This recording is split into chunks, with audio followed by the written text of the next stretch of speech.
Welcome, everyone. Thanks for joining us. I'm Julianne Fritz. I'm the Research and Programs Coordinator here at the Banff Sport Medicine Foundation. So we are the research and education charity arm of the clinic. We're very happy to have Dr. Jennifer Hunter here, who is our 2023-2024 Orthopaedic Fellow. So this is actually Dr. Hunter's second fellowship. And she also has a background in spine and neuroscience. After this fellowship, she is off to Como to start her own practice in arthroplasty and sports med with a focus on knee. But today she'll be talking about high tibial osteotomy versus unicompartmental knee arthroplasty and giving us an update about the treatment of knee OA.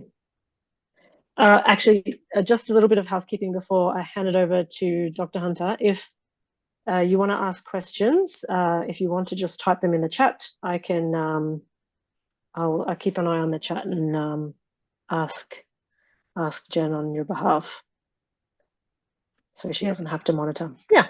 Absolutely. I'm probably not going to notice the chat box pop up, but I'm happy for interruptions during.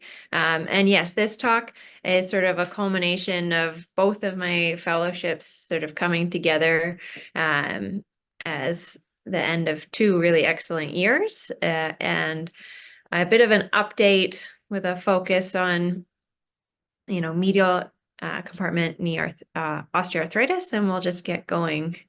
I have no disclosures to share, except I don't have my presenter notes, so there may be a few times there's a few bumbles along the way, and just bear with me. And thank you for spending your evening with me, especially as it's the nicest part of the day for today. Osteoarthritis needs no real introduction. 1 in 10 Canadians has knee OA, but not all knee arthritis is created equal. If we look critically at radiographs, about 50% of knee arthritis is actually unicompartmental, with the majority of that being medial tibiofemoral disease, and the minority of that being lateral or patellofemoral disease.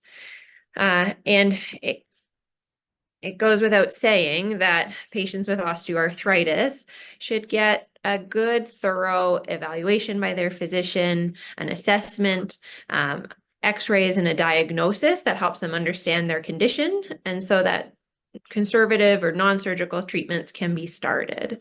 Where patients come to me and when they see me is at the point of where surgical management is potentially indicated when non-surgical therapies have failed. Patients specifically with unicompartmental arthritis or medial unicompartmental arthritis could very well be good candidates for a total knee arthroplasty, but because their arthritis is specific to one compartment, these are patients that may actually well be good candidates for other surgical options like high tibial osteotomy or unicompartmental knee arthroplasty, and these are more bone-sparing procedures, certainly. And the question is, HTO or UK or uni, is one better than the other? When is the right choice? And they're different with some overlapping concepts in the sense that a uni resurfaces an arthritic joint, it removes the local osteoarthritis for symptom control, and whereas an HTO changes the biomechanics of that joint to offload the diseased arthritic portion of the joint. And both of them overlap in the concept that they retain more bone than a native bone than the total knee, and delaying total knee down the line. When patients come and see me in the office or as an orthopedic surgeon, the surgical assessment and exam starts with a thorough patient assessment. I want to know what their pain history is and their degree of limitations, what they've tried, and therapies that they've undergone so far. And then it's a good chance to get to know the patient specifically. I want to know a little bit about what the patient does for work and for activities, what their goals are, and then their expectations of considering surgery, because I think that plays a big role. And then the physical exam around knee arthritis is really specifically focused on the knee, range of motion, and key focus points are stability of the knee and alignment. Imaging is part of that surgical assessment and planning. It should be weight-bearing radiographs, AP lateral skyline and Rosenberg views, and the Rosenberg views can be very illuminating in the patient with medial pain, but the sort of standard AP doesn't show too much. You can see the photograph or the volunteer B here. As they go into more flexion in the Rosenberg view, their arthritis is more apparent. When we're considering limb alignment, the 3-foot standing films are the central part of that, making sure a good film is done with the tibiofemoral joint being not asymmetrically rotated is going to give you the best understanding of the limb and the patient's alignment. And so just a brief overview in HTO for the group here. HTO is what we sort of think about of a biomechanical approach to the limb. And not all limbs and not all people are created equal. We're all born differently. There is a certain level of what we call constitutional varus that exists among the world. And certainly constitutional varus or varus around the knee is very different in different populations of the world. There's a lot more varus in Asia versus other populations. We do know that more being constitutionally varus doesn't doom you to knee arthritis, but more varus leads to more medial OA and more valgus leads to more lateral OA. But as we're thinking about it from a biomechanical point of view and getting 3-foot standings, part of the orthopedic surgeon's job or my job is to measure proximally and distally at the femur and proximally and distally at the ankle to really get a good sense of where the deformity exists in the limb, because that's where we should target for alignment. HTO has a long history. The first HTO in the US was done in 1958, but then popularized by this surgeon, Dr. Coventry, who was at the Mayo Clinic in the 60s. Early HTO survivorship was not excellent, about 50% survivorship by about 10 years. And surgeons recognize that, and there's been refinements both in surgical planning, surgical technique, refinement of indications, and more recently patient-specific instrumentation to help improve both reliability of the surgery, reproducibility, accuracy of correction. And because of that, survivorship is much improved for high tibial osteotomies than it was historically. High tibial osteotomies can be done a number of different ways. There are dome or chevron osteotomies to correct the alignment of the joint, closing wedge osteotomies, and most popular and most of the reported literature these days has had a big focus on opening wedge osteotomies, which is a medial-based osteotomy that opens the high proximal tibia to realign the knee joint and offload the arthritic medial compartment.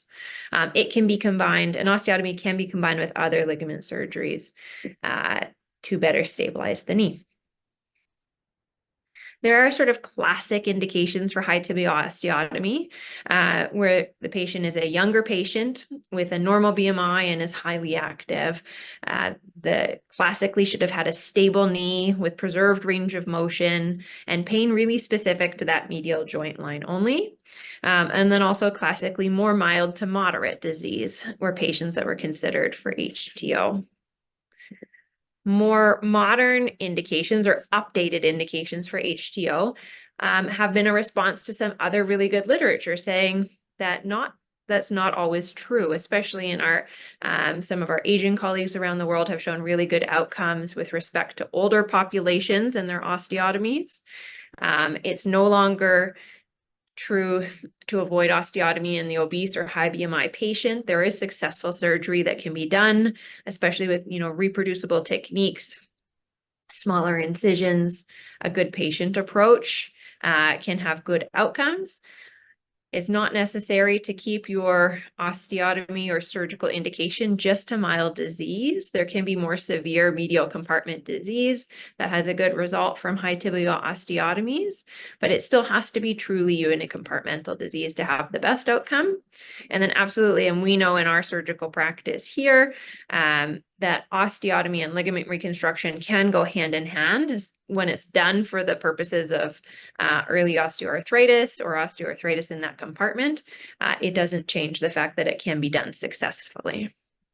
And so some of the more classic contraindications are, we're sort of ignoring them and including a wider patient profile and still having good success. High tibial osteotomies have complications of their own. It is a surgical procedure. And so part of that consultation with the orthopedic surgeon is to, ensure that the patient is adequately counseled about the surgery and the relative risks, because for example, some of the risks like intraoperative fracture or postoperative fracture, if it extends into the joint or the lateral side, that's now taking more of the weight-bearing axis because of the biomechanical correction, can impact outcome and longevity of this surgery. That being said, outcomes of high tibial osteotomy are much better than they were historically. Survivorship shows that the Kaplan-Meier survival analysis right now at about 10 years is 87%, with the biggest risk for failure being older age or worse arthritis to start, especially in the lateral compartment, or if you've undercorrected with your surgical technique.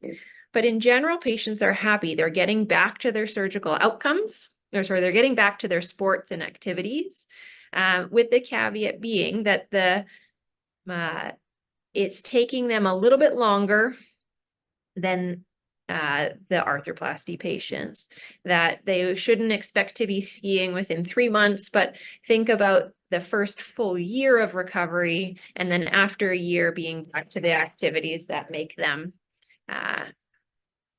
the most active and happy.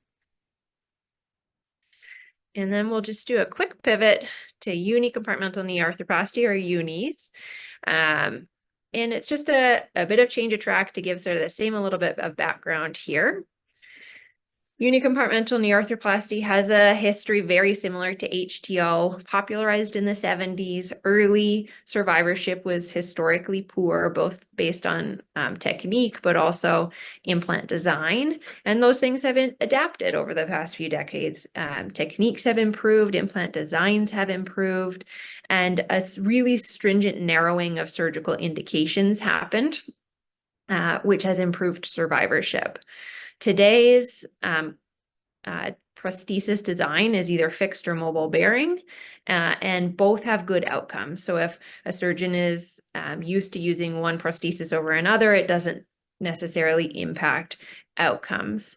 One of the things that does impact outcomes and is a key performance indicator is surgical volume. And so surgical volume is one of the important key indicators, where a high volume surgeon would do more than 5 to 10% of their arthroplasty practice for unicompartmental knee arthroplasty. And if a high volume surgeon is doing a uni, then the survivorship is 90% at 10 years. Like HTO, there were classic indications for unis that are now being expanded, and the classic indications were specific unicompartmental osteoarthritis, arthritis anywhere else in the knee was a contraindication, age over 60, the less active patient, but still a normal BMI. And if deformity was present, that it was passively correctable, and the ligamentous structures were still stable, and the range of motion had to be preserved at least to 90.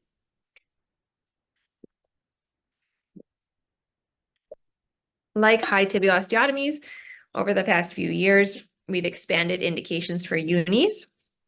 And this has been driven by good outcomes done by surgeons who are proficient in unicompartmental knee arthroplasty. The specific indication would be anteromedial or unicompartmental OA, or even AVN of that joint. And the one contraindication that is non-negotiable is inflammatory arthropathy around the knee. But other previous contraindications like obesity, age, even patellofemoral disease, ACL deficiency or prior HTO are no longer contraindications because unicompartmental knee arthroplasty could be paired with an ACL, per se, in the correct surgeon's hands. Unicompartmental knee arthroplasty has its own certain set of complications. All surgery has complications, but specific to unis are specific complications about the prosthesis itself. So either the bearing becoming loose, the articular surface becoming loose, the stem loosening, getting polyethylene wear, and then also injury during the time of surgery or periprosthetic fracture afterwards. And these are things that are important to think about when I'm counseling a patient, that they understand the relative risks and benefits, especially if they've come asking the question of either or.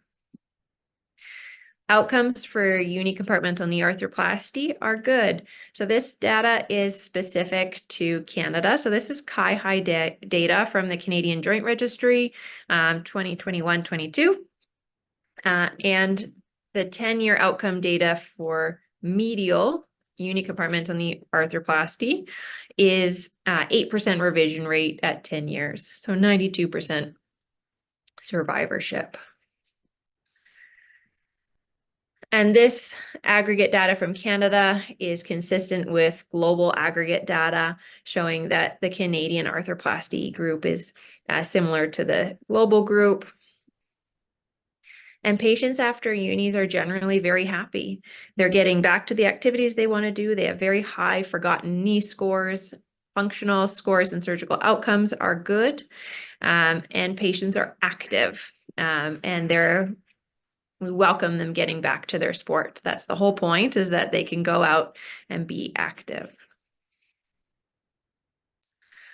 So if we're comparing, there's been a lot of similarities here, a bit of a, ebbs and flows historically and a trend towards sort of expanding indications in patient population. And so what's a direct head-to-head comparison?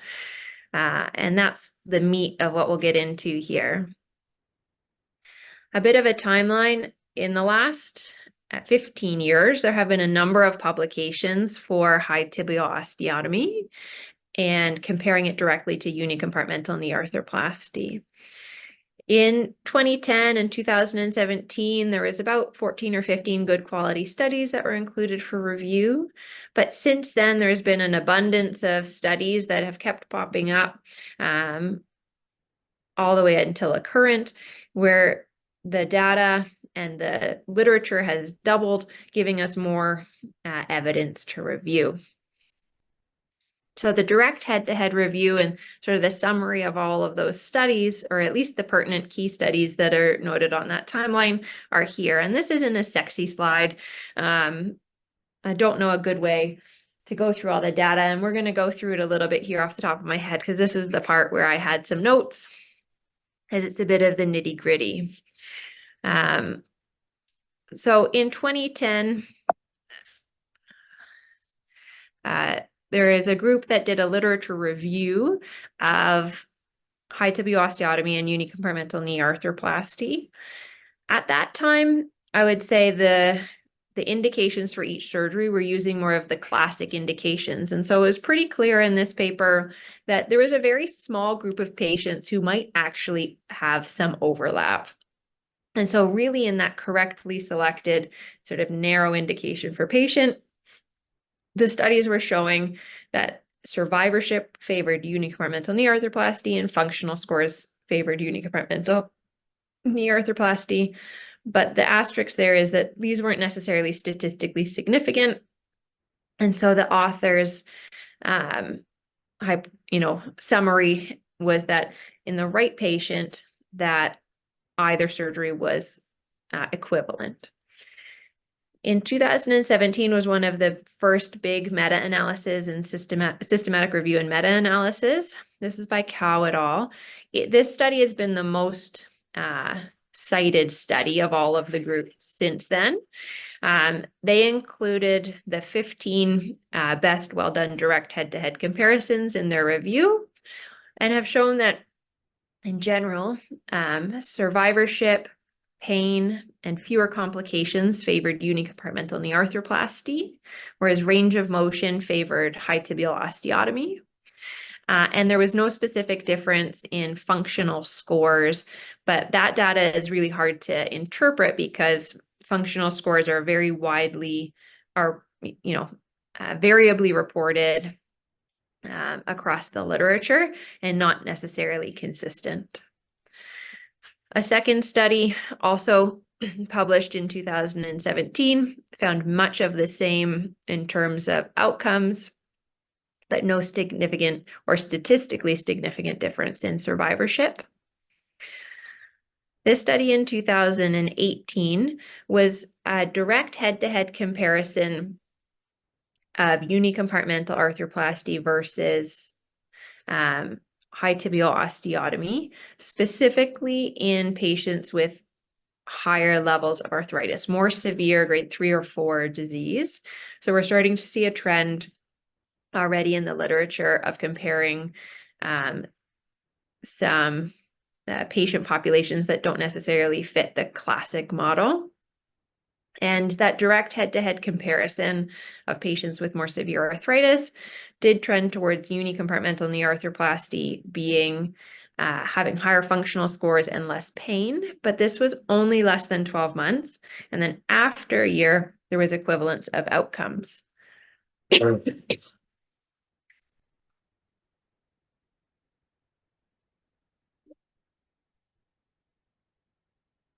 publication in 22, so getting even more recent, was a specific review only of survivorship.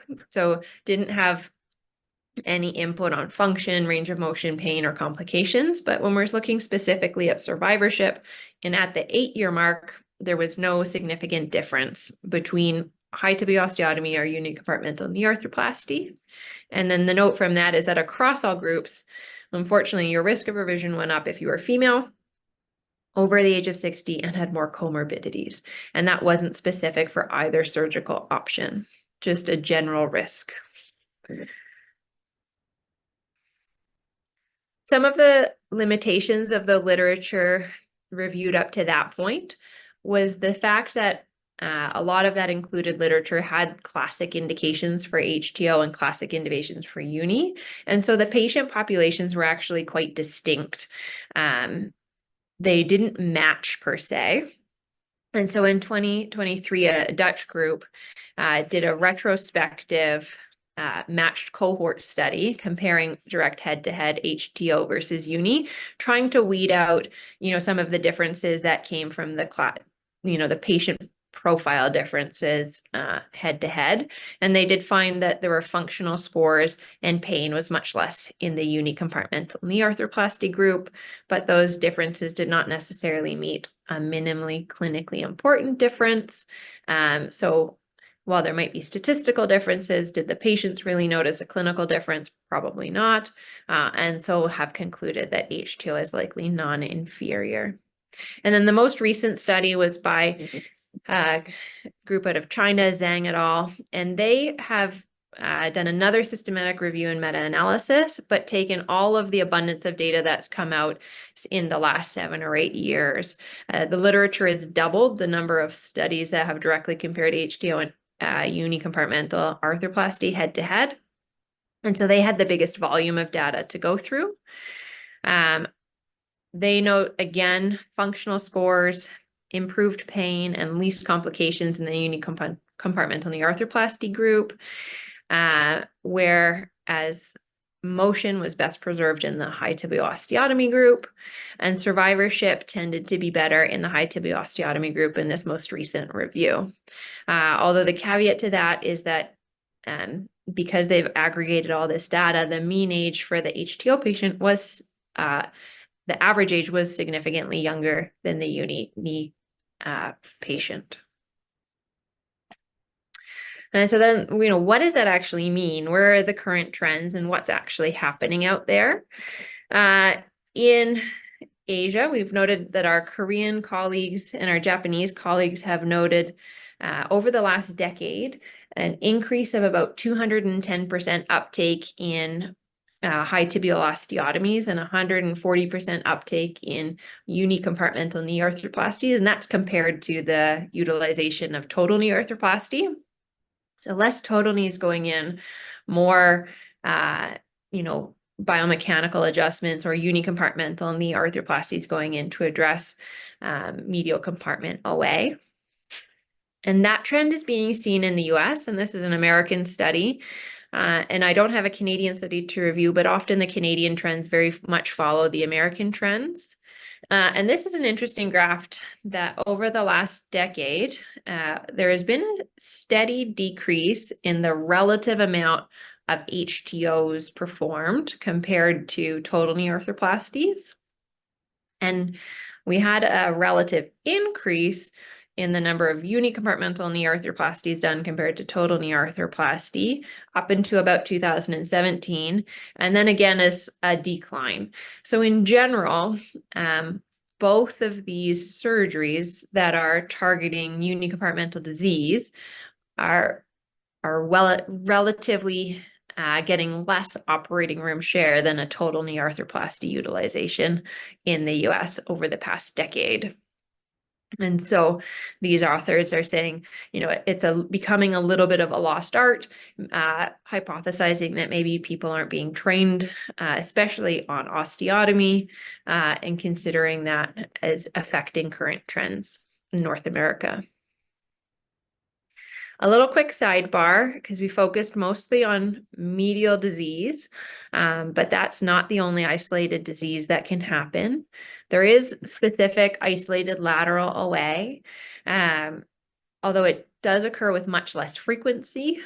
And because it occurs with much less frequency, I don't have a plethora of systematic reviews to go through to review the literature. This study that's pointed out here is a group in Italy, and they've done a direct head-to-head comparison of their distal femoral osteotomy compared to lateral knee arthroplasty, and have found that their outcomes and their clinical outcomes and their radiographic outcomes were good for both groups, and that their survivorship, that their revision rate was about 7% at just under 5 years, and that was symmetric across both groups. The little figure that's tucked into the corner is just a reminder of the Canadian data. And so the red dotted line prior had been the medial unicompartmental knee arthroplasties.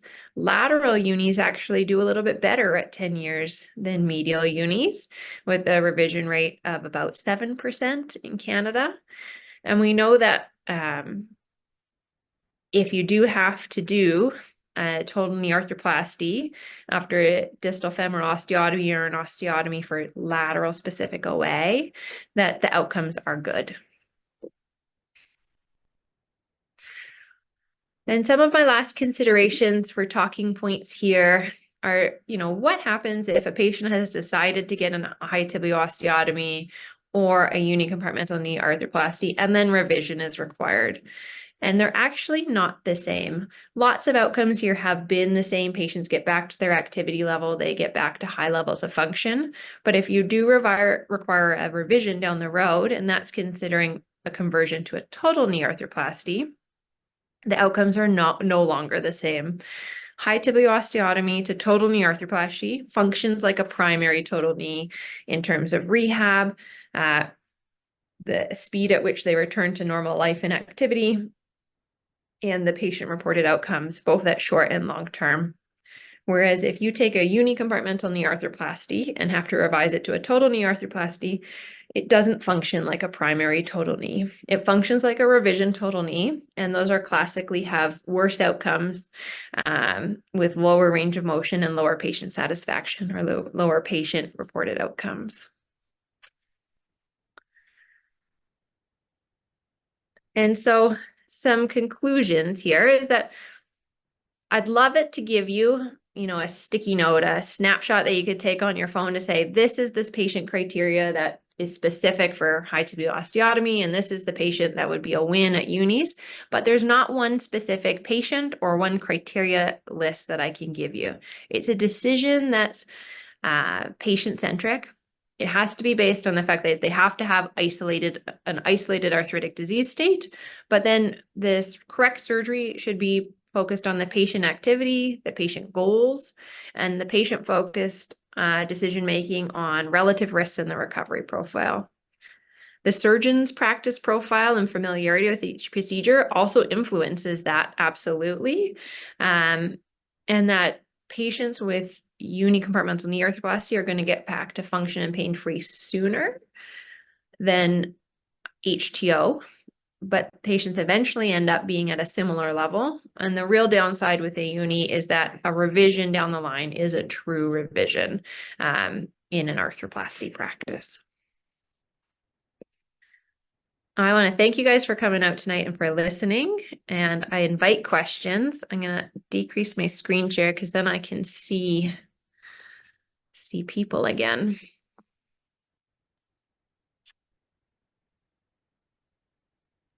Any questions? Thanks, Jen. Feel free to unmute as well, or put any questions in the chat. I've got one for you, Jen. Yeah. So, this is really good stuff, and I think there's a real gray zone.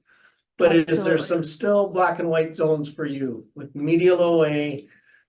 Where are some? I'm really going to suggest an HTO, and I'm really going to suggest a uni. I think there are, well, age isn't a specific, I don't have a specific number to cut off, but the younger the patient, the more I lean towards HTO.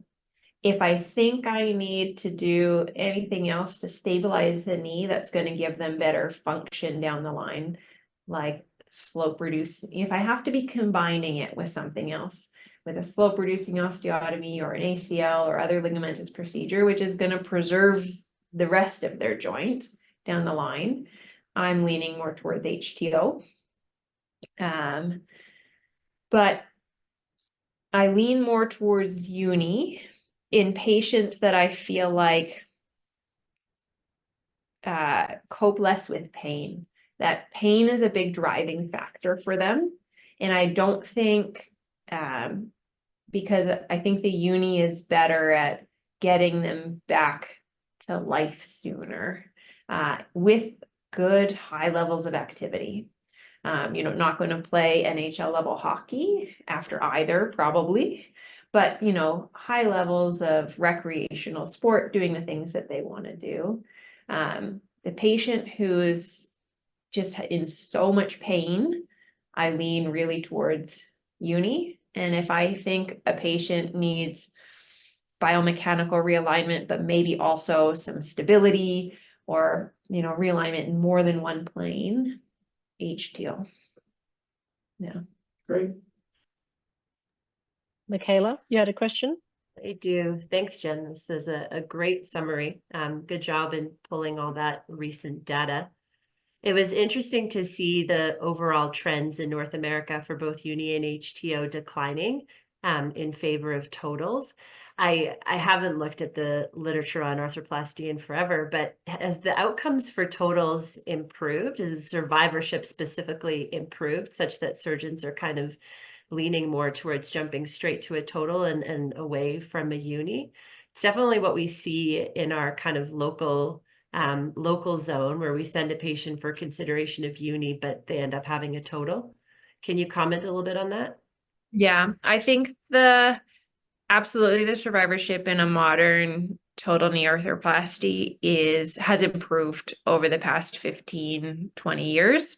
We're definitely moving in a modern arthroplasty towards a more medial, definitely more cruciate retaining. So keeping more, keeping PCL essentially and trying to keep more native knee anatomy. And the more popular current designs are sort of the medial pivot, which are better replicating sort of the rotational component of the hinge of the knee.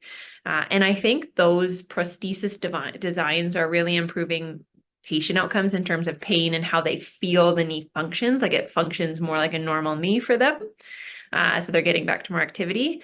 And then the revision rate is just so low, like 4% at 10 years and beyond, that, once you start thinking about, somebody maybe getting one operation at 60 that lasts till they're 80 or beyond, it becomes a little bit of, for someone who's doing a lot of arthroplasty, it's easy to just say, like, this is going to be good and gold and we're going to be one and done here.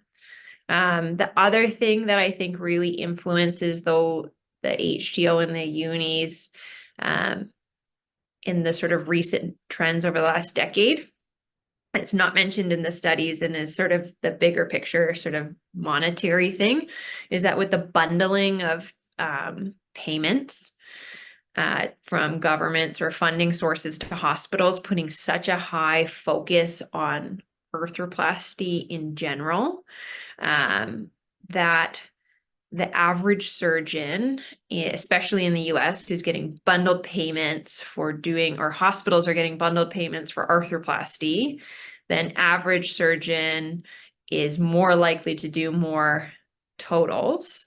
And you're not getting that relative nuance of unis and HTOs sort of popping in there. One, they're not as well paid in the US, and two, the hospital doesn't prioritize them, especially non-arthroplasty procedures. I think that goes hand in hand. There are some real downsides to bundled payment models. Although improve patient care and patient outcomes, they're just not, it's not perfect. Just a comment on that, if that is the true trend in the overall orthopedic surgeon community and the arthroplasty community, that's certainly not the trend in the sports medicine doctor dealing with young cartilage meniscal transplants. The osteotomy rate is going up incredibly in young people, cartilage sparing surgery. So that's an interesting dichotomy. We're just seeing paper after paper and presentation after presentation on osteotomy and ligament and cartilage sparing work in that young group. So that's kind of interesting to see. I've learned something today from that, because I thought it was going up all over. It's not. And I was actually surprised to find that too when I did a little bit of this review, and that's not specific to arthroplasty surgeon. That paper came out of, it's a US based paper, so it came out of, data points pulled from a big insurance source. So not necessarily what's it an arthroplasty surgeon versus a sports med surgeon. It's just all comers in that insurance model. And so that is a pretty unbiased group of that's just pure data and not specialty specific. Yeah.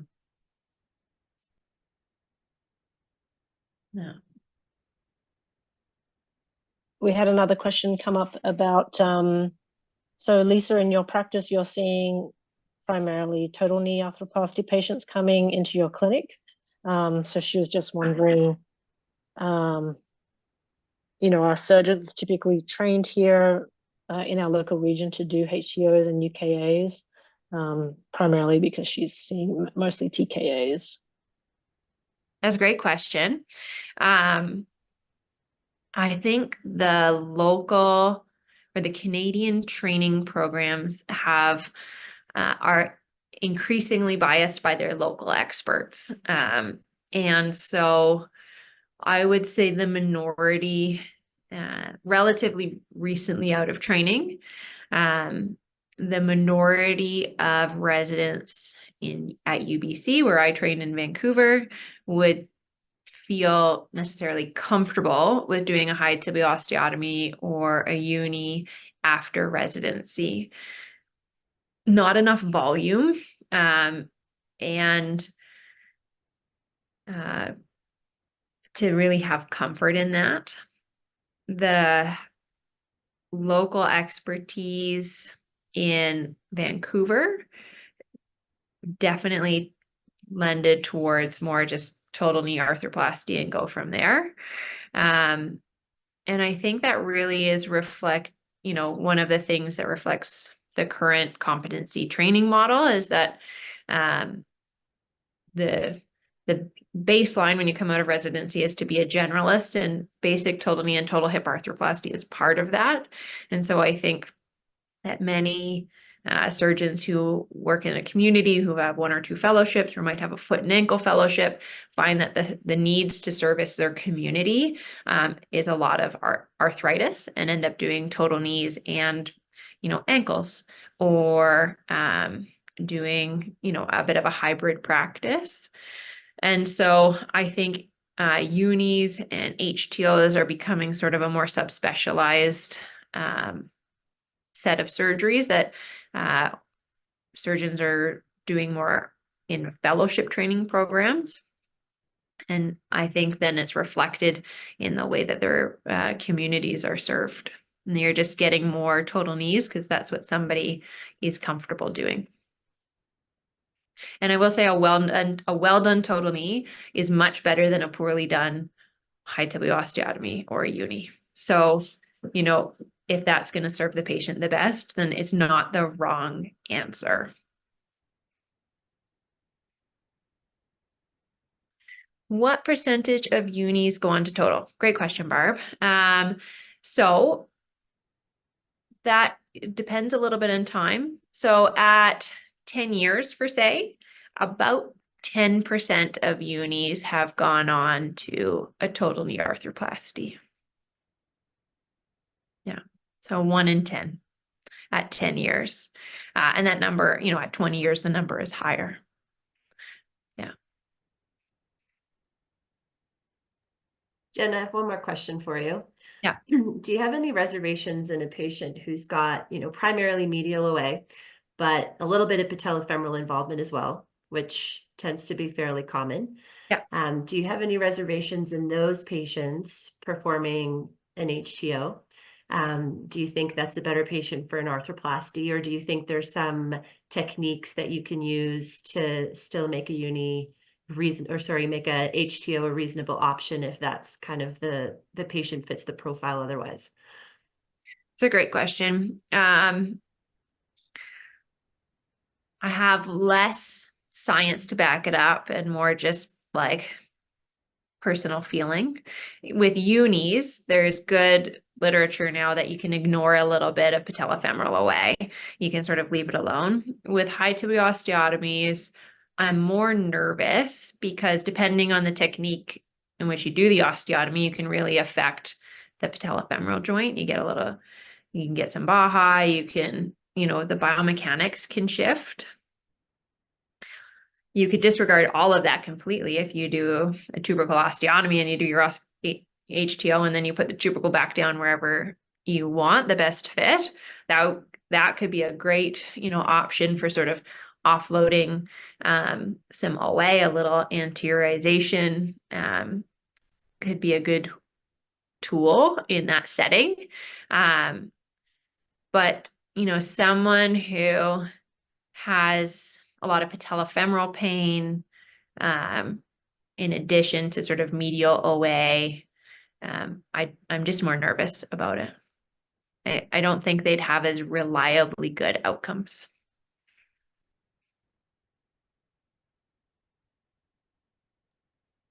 And then another question, do we know what the life of a UKA versus HTO given expected wear and tear? So at about up to about 10 years, it's very similar. So 80% survivorship, 87% survivorship for HTOs and 90% for unis. Beyond 10 years, I don't remember the numbers off the top of my head. I can start to go back here. But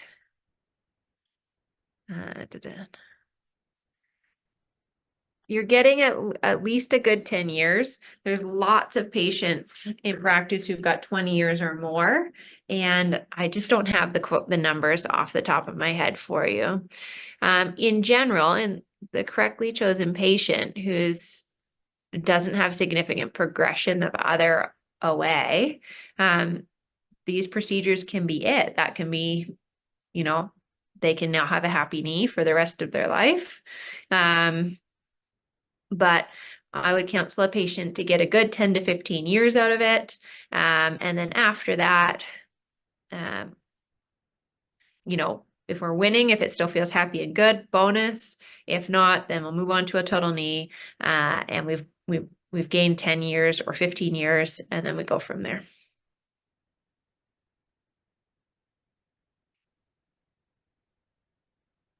To just give some local perspective, the young skier who tears their ACL and tears their meniscus at age 15, 16 to 20, we fix their ACL, their meniscus isn't salvageable, and they get osteoarthritis at age 30, but they're still skiing, they're still hiking in the mountains, they're still doing things. That's where we can get 15, 20 years out of a high tibial osteotomy. So you get them to 50. And then at 50, they actually do quite well with an arthroplasty, or 55. And so our group sees a disproportionate number of that kind of patient. Correct. And so you'll see that we actually do more high tibial osteotomies than proportionally than probably anywhere in the nation.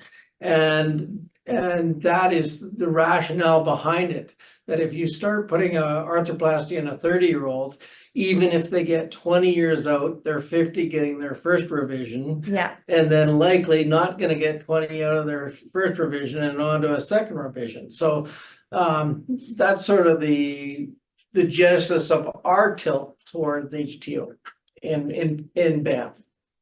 Agreed.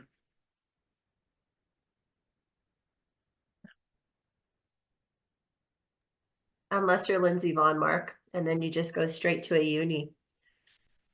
Yeah. How old is Lindsay? Oh, I think she's around my age, like late 30s, early 40s. Okay.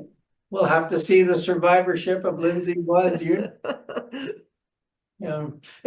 I also see young athletes get very stiff, sore knee replacements and have some regret. Yeah. I've got a few football players that we dragged out their HTO as long as possible. They still had pretty good motion. They went in and got stiff, painful knees and weren't happy with their arthroplasties. No, those are anecdotal, but that's interesting that Lindsay did that.